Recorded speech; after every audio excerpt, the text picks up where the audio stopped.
Nos vamos a ir hasta México para tocar uno de los temas anunciados, este tema de la criminalidad y de la corrupción que afecta a todos los países sin excepción de América y al mundo en un gran porcentaje. Pero en el caso nuestro, de América, la situación es preocupante y hay que tomar acciones. Y acciones se están tomando en México. México hay la incidencia de la criminalidad es altísima y vamos a conocer en detalle qué es lo que se está haciendo para solucionar este grave problema en tanto en nuestro país. Los ministros del Interior, que han sido más de 5 de esta gestión de administración del gobierno nacional, no han dado pie en bola. El actual ministro está igual, están en otro escenario, pero México ya está tomando acciones y eso es bueno, porque de lo que se trata es de proteger la vida de los ciudadanos. Ciudadanos que muchas veces no están involucrados en temas criminales y son víctimas inocentes. Nosotros acabamos de dar la información, casi 4.500 peruanos han fallecido en esta gestión de la presidenta Boluarte y no se ve visos de solución. ¿Y quiénes son los afectados? Principalmente los peruanos de a pie. Nos vamos a México. Nos vamos al Distrito Federal, vamos a conversar con el analista internacionalista, experto en temas internacionales, el licenciado Flavio Morales, que forma parte de los amigos de BIS Televisión y siempre es un gusto conversar con él y en este caso sobre este tema tan complicado para nuestros países. Flavio, bienvenido. Saludos desde Lima hasta México. Un abrazo. Hola Néstor, qué gusto, ¿cómo estás? Muy buenas tardes, saludos desde México. ¿Cuál es la lectura que se tiene del analista Flavio de la criminalidad y la situación difícil de México, que ya tiene varias décadas y que al parecer está apareciendo la luz al final del túnel? ¿Cuál es la lectura de la situación actual y de lo que se espera en el futuro inmediato, Flavio? Pues mira, de entrada te diría que me encantaría ser tan optimista como tú. Yo, y creo que gran parte de la sociedad en México, no consideramos que efectivamente se esté viendo una especie de luz al final del túnel. Este es un problema muy complejo, como mencionas, tiene muchas décadas que lo estamos atravesando y realmente no ha habido hasta este momento ninguna estrategia de ningún gobierno nacional que haya podido manifestarse como exitosa en términos de resolver esta problemática. Y mira que ya en nuestro país hemos transitado por las 3 ideologías importantes. Hemos estado gobernados por partidos del centro, como el Partido Revolucionario Institucional.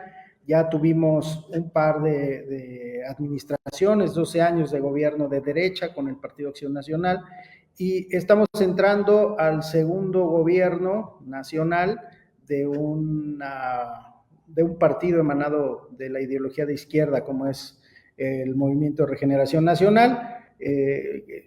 Terminaron los primeros 6 años de un gobierno de izquierda y estamos ya iniciando y a la mitad del primer año de este segundo periodo. Y a pesar de eso, no hemos entrado en ningún sentido a una situación que pudiéramos considerar que nos permita tener optimismo en torno a la solución de este problema. Y habría que distinguir, eso es importante, habría que distinguir qué tipo de violencia y qué tipo de crimen es el que vivimos aquí en México, porque estamos hablando de una situación que va más allá del robo de autos, que va más robo a casa habitación, que va más allá de los asaltos que pudieran darse en la calle. El problema de México, que es el problema más agudo, es el crimen organizado.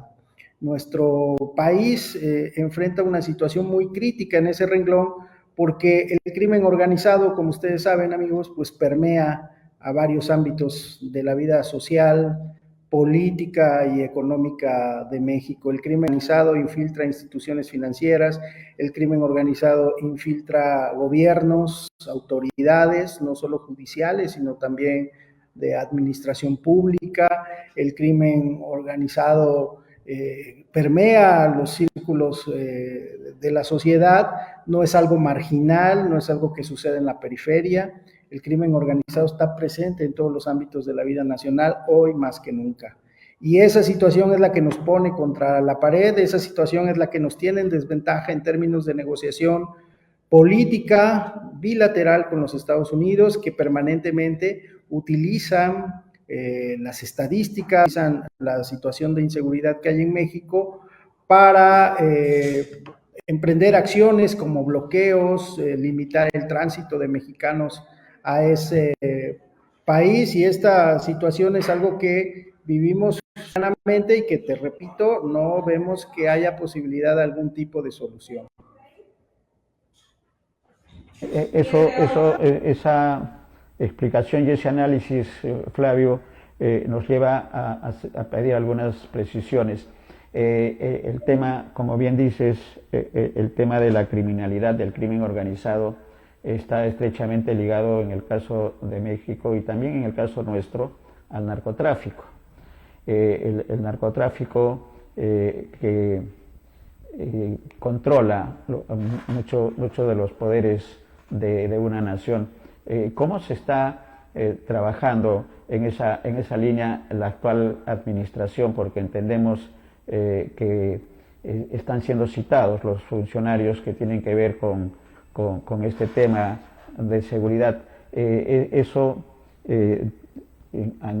externamente, la mirada desde el Perú nos hacía pensar de que podría haber soluciones, pero la explicación, análisis tuyo, Flavio, indica que la situación todavía es mucho más compleja. ¿Qué tendría que ocurrir para que las cosas puedan cambiar en este escenario de criminalidad y de alta incidencia de muertes en México, Flavio?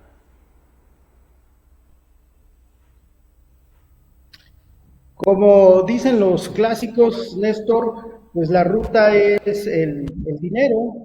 El tema es que ustedes saben que el narcotráfico mueve sumas exorbitantes de dinero, y esa situación de que el narcotráfico pueda verse en todas las esferas y sociales de nuestro país. Hoy por hoy hay un gran cuestionamiento en este momento hacia el partido en el gobierno, hacia el Movimiento Regeneración Nacional, por las implicaciones de funcionarios de alto nivel y sospecha de funcionarios y de servidores en distintos puntos del país de tener vínculos con el crimen organizado, lo cual llama la atención porque una de las banderas de este partido político desde sus campañas de hace años han sido siempre señalar que combaten la corrupción por un lado y que por supuesto no tienen vínculos entre las personas que militan en ese partido con asociaciones delincuenciales. Pero bueno, pues la realidad está avanzando. Acabamos de vivir hace una semana con la gobernadora de uno de los estados fronterizos de nuestro país, el estado de Baja California, Marina del Pilar, a quien le fue retirada la visa junto con su esposo. No hay explicación oficial de los motivos por los que le retiraron. Es muy común que la gente que vive en la zona fronteriza de México con los Estados Unidos cuente con visa para ir y venir a las ciudades que colindan con nuestro país de manera cotidiana. En ese sentido, pues la gobernadora tenía su visa junto con su esposo y se notificó oficialmente que les fue retirada. Y en ese tenor también había la sospecha de retiro de visa, del visado hacia otro gobernador de un estado también fronterizo, de un estado que siempre en el ojo del narcotráfico, que es de Tamaulipas. Estoy hablando del gobernador Américo Villarreal. Y bueno, pues también ha habido publicaciones, no se ha confirmado nada, y esto lo digo con muchísima reserva, pero ha habido sospechas de que el crimen organizado ha financiado campañas políticas nacionales, incluso campañas políticas del partido en el gobierno. Entonces, el vínculo que existe de la esfera pública, política, con el crimen organizado es muy estrecho. En México, en este momento, estamos muy atentos. El próximo 9 de junio se va a realizar una audiencia con los hijos del Chapo Guzmán, concretamente con Ovidio, que, como ustedes saben, está detenido en una cárcel de máxima seguridad en los Estados Unidos, y al parecer la información que se ha difundido en nuestro país es que ha llegado a un acuerdo con la DEA de cooperar, y cooperar significa brindar información, y dentro de la información que consideramos que se va a intercambiar entre esta agencia de combate de antidrogas en Estados Unidos con los capos, con los hijos de uno de los capos más importantes pues, del mundo, que es el Chapo Guzmán, pues están listas con nombres de o asociaciones políticas vinculadas con estos organismos delincuenciales. Y en esa audiencia, en donde se espera que Ovidio Guzmán se declare culpable y se acoja a los beneficios que otorga ser testigo protegido, Claro. Pues a lo mejor empieza a haber también ya algunos nombres de información que trascienda sobre los vínculos de la política con el crimen en México. En el Perú le decimos colaborador eficaz, es que les permite bajar las penas. De manera que, ¿qué es lo que se puede esperar, Flavio, de la presentación en los próximos días de Omar García Harfuch, que es el secretario de Seguridad y Protección Ciudadana? Se va a presentar ante la Cámara de Diputados. ¿Qué expectativa tienes y la opinión pública con respecto a esta presentación? ¿Va a ser una presentación más o puede haber algunas novedades, algunos anuncios importantes? Yo considero, Omar García Harfuch estuvo ayer en el Congreso, en la Cámara Baja, fue una reunión a puerta cerrada, hubo trascendidos obviamente. Hay que recordar que el poder legislativo en México se divide por dos cámaras, la Cámara de Diputados y la Cámara de Senadores, y en ambas cámaras la mayoría la tiene el partido en el gobierno, lo cual pues facilita la presentación de los funcionarios públicos que acuden a rendir cuentas a estas instancias. Y que nosotros sabemos, pues fue una presentación más. La narrativa del gobierno se basa en indicadores que pues están robustecidos en su mayoría por los índices de delincuencia común, lo que en términos jurídicos se conoce como delincuencia del fuero común, pero la delincuencia que está regulada y que se combate desde el ámbito federal en todo el país, que es de delitos de alto impacto como estamos hablando de narcotráfico, esa delincuencia no tiene mayores avances. A lo mejor algunos indicadores de la delincuencia común en la narrativa del gobierno los puede marcar como a la baja, pero en términos de la delincuencia organizada, pues ahí no hay ningún avance. La comparecencia del secretario de Seguridad Pública se enmarca en un hecho también muy controvertido la semana pasada, el asesinato en la Ciudad de México de dos colaboradores muy cercanos de jefa de gobierno de la Ciudad de México, que también pertenece al Partido de Movimiento de Regeneración Nacional. Asesinaron a las 8 de la mañana en una vía muy transitada a su secretaria particular y al coordinador de su grupo de asesores. Y fueron asesinados pues con todas los tintes y las características de ejecución que realiza el crimen organizado, un tirador profesional que los abatió en la vía pública. Y en ese clima de inseguridad que muchos consideraron que fue un reto franco y abierto a la autoridad de este crimen, en ese contexto se enmarca la presentación que tuvo ayer Omar García Harfuch. Te decía, pareciera que el gobierno nacional está un poco contra las cuerdas con el tema del crimen organizado. Se ha hablado mucho de la posible vinculación de gente muy cercana, si no es que del propio expresidente Andrés Manuel López Obrador, con el crimen organizado y concretamente con el grupo del Chapo Guzmán, el grupo que tiene sus raíces en el estado norteño de Sinaloa y que es el grupo que hoy por hoy está teniendo una confrontación en este momento muy fuerte con otro grupo importante de esa zona del país, que es el grupo encabezado por el Mayo Zambada, quien, hay que recordar, fue entregado a las autoridades norteamericanas en un operativo sorpresivo que el gobierno mexicano dijo que en su momento desconocía, y ese operativo hizo que trasladaran de México en un avión privado al Mayo Zambada a los Estados Unidos y ahí fuera entregado a las autoridades de la DEA. Y esa situación inició una guerra que incluso derivó también en que recientemente se conocieran en México imágenes de familiares, 17 familiares muy cercanos del entorno de los hijos del Chapo Guzmán, que fueron recibidos por autoridades norteamericanas, cruzaron la frontera, pareciera la pista de eso, hace un momento, de un acuerdo que hay de cooperación entre los hijos del Chapo Guzmán, los que están detenidos en este momento, y las autoridades de la DEA, y que en el marco de esa cooperación ya están sacando del país para ponerla a buen resguardo, porque les decía, pues ahora hay una guerra en esa zona del país que es controlada por estos cárteles, precisamente porque se están disputando la supremacía. Y pues esa es la situación que lastimosamente en este momento estamos viviendo aquí en el país, Néstor. Complicada la situación. Y hay otro tema también social que quisiéramos que nos ayudes a conocer mejor en detalle, Flavio, y tiene que ver con la política Trump y los migrantes.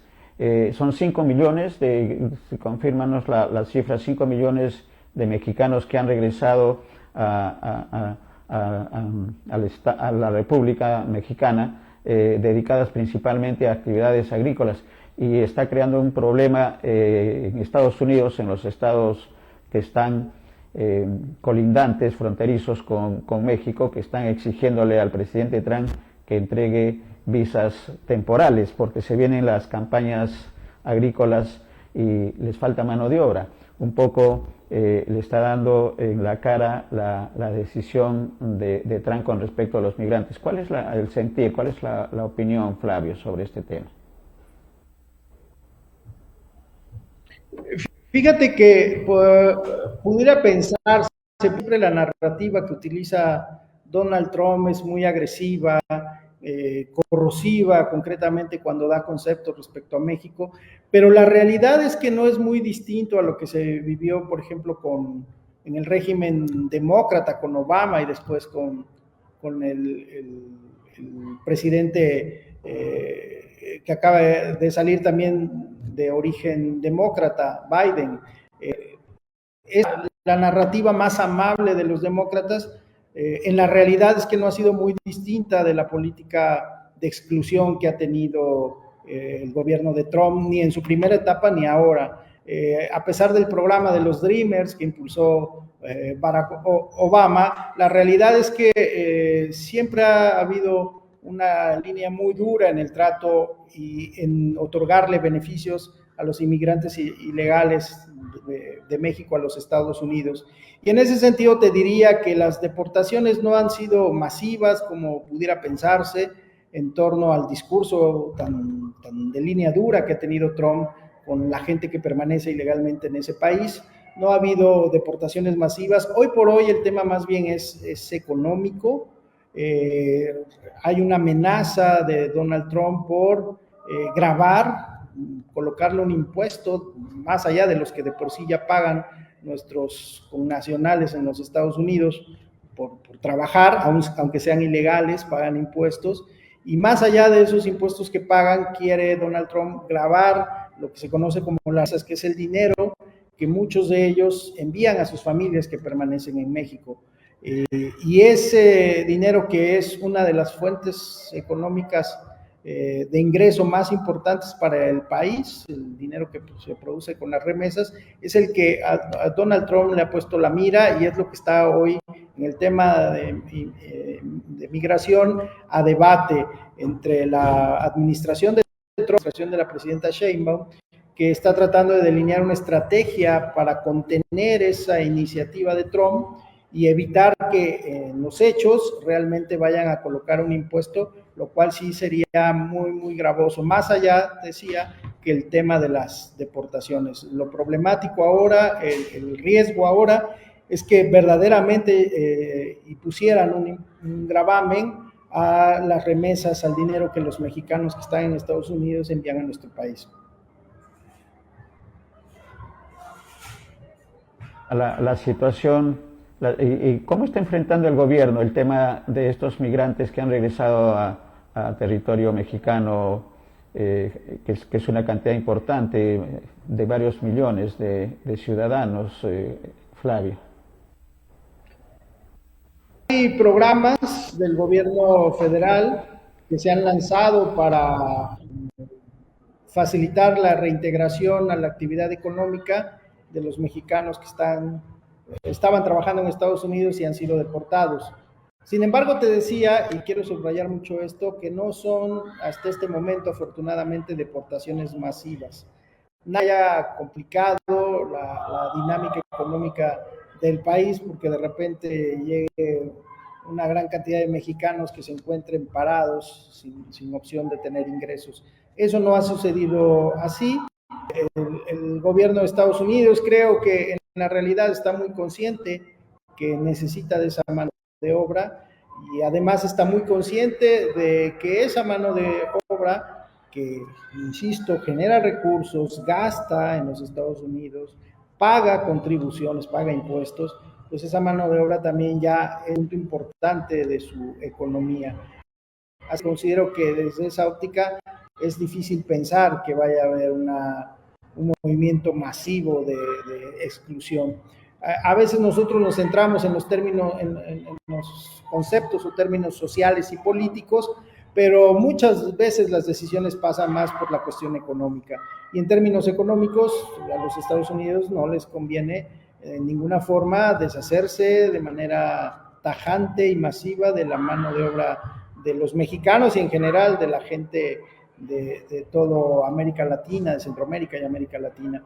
Entonces, por eso te decía, ahora la polémica más bien está en la posibilidad, en el amago, en la amenaza que está haciendo Donald Trump de imponer impuestos al el traslado de dinero de Estados Unidos a México, que te decía es una parte importante de lo que el país genera de ingresos, casi a la par de los hidrocarburos, para que sea.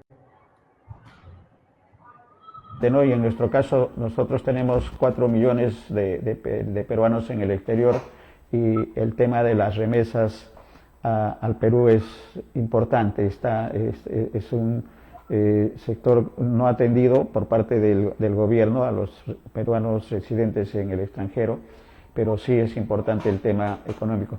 Una pregunta, la final, con las gracias por la atención, Flavio, tiene que ver con el tema de encuestas. Acá en el Perú le damos mucha importancia a las encuestas, a los sondeos de opinión, sobre todo a la gestión de los poderes más importantes. Y el caso de la presidenta Dina Boluarte tiene 2% de aceptación, de aprobación, 98% de desaprobación, y el Congreso de la República está por ahí, 96% de desaprobación y 3% de aprobación. ¿Cómo se trabaja en México? ¿Es importante en la referencia de la gestión de gobierno, en este caso de la presidenta Sheinbaum, el tema de las encuestas o no tiene importancia este tema, que es una referencia porque siempre hemos señalado, las encuestas en el tema de gestión sí pueden reflejar realmente el sentir, no tanto en temas electorales, que son manipuladas, y eso lo sabemos no solamente en México, en Perú, sino en todo el mundo. Pero estas encuestas de gestión, estos sondeos de opinión de gestión, sí pueden ser importantes en funcionamiento y las decisiones del gobierno. ¿Cuál es la situación de las encuestas y los sondeos de opinión en México, sobre todo en la gestión del gobierno nacional, Flavio? Mira, pues te podría decir que el tema de las encuestas en México, como seguramente ha sucedido en gran parte de la Latinoamérica, es un fenómeno relativo nuevo. En México cobró fuerza principalmente a finales de la década de los 80, principios de los 90, y hoy es una herramienta ya inevitable en la gestión pública, tanto para medir las preferencias electorales como para medir las iniciativas de gobierno, la popularidad de las autoridades, y esa herramienta sigue funcionando y de manera constante. En México es importante. Te podría decir, por ejemplo, que la gestión de la presidenta Sheinbaum está muy bien evaluada. Hasta vamos alrededor de 6 meses de gobierno, de su ejercicio, y su aprobación es evidente, está rondando el 70% de lo que se consulta a la ciudadanía, y es una herramienta estratégica. En términos electorales, pues sabemos que ha sido muy cuestionado, como bien dices, no solo aquí, sino en prácticamente todo el mundo. Yo quisiera pensar, como parte de la actividad profesional, nos hemos también dedicado a la elaboración de encuestas, y yo creo que realmente no es que seamos a veces tan malos, algunos sesgos en la cuestión electoral que tienen que ver con que se conviertan en instrumentos de propaganda. Pero fuera de la propaganda, las encuestas electorales suelen ser una buena medida, sobre todo las que son de consumo interno, las que no se utilizan para anunciar triunfos adelantados o derrotas anticipadas. En términos de consumo para la estrategia política, siguen siendo una herramienta muy útil. Finalmente, una encuesta no es otra cosa más que salir a la calle a preguntarle a la gente qué piensa, qué siente sobre ciertas decisiones, sobre ciertas autoridades, sobre ciertas medidas. Y la gente está ya en nuestros países cada vez más familiarizada con la herramienta y más dispuesta a contestarte y a emitir su opinión, sabiendo que no hay ningún tipo de consecuencia porque tú expreses abiertamente si estás en acuerdo o desacuerdo con una autoridad, o cuál será tu preferencia a la hora de votar. 70% es una envidia, ¿no? En el buen sentido de la palabra, 70% de aceptación de la presidenta Sheinbaum en 6 meses de gestión, y eso es reflejo, Flavio, de esta actitud que ha tenido frente a Trump, por ejemplo, ¿no? que es de conocimiento internacional, y eso dice muy bien de la gestión de la presidenta, que defiende al ciudadano, como lo ha dicho en comunicaciones abiertas, y eso es bueno. Habría que pedir a los asesores de nuestra presidenta que conozcan un poco más. Pero gracias por esta información. Coincidimos contigo en el tema de lo que significa una encuesta, que es salir y preguntar y recoger el sentir del ciudadano respecto a un tema, cualquiera sea, que comprometa al ciudadano en general, al ciudadano de a pie, al ciudadano de a pie, como decimos acá. Gracias, Flavio. Vamos a estar atentos entonces a este tema de la seguridad ciudadana, a este tema del crimen organizado y al tema de la migración, que también debe ser un dolor de cabeza para el gobierno nacional y para los estados. Gracias, Flavio. Gracias por la oportunidad. Un abrazo hasta México. Un abrazo igualmente, Néstor, muy agradecido y reconocido con la invitación, y saludos a Perú. Gracias.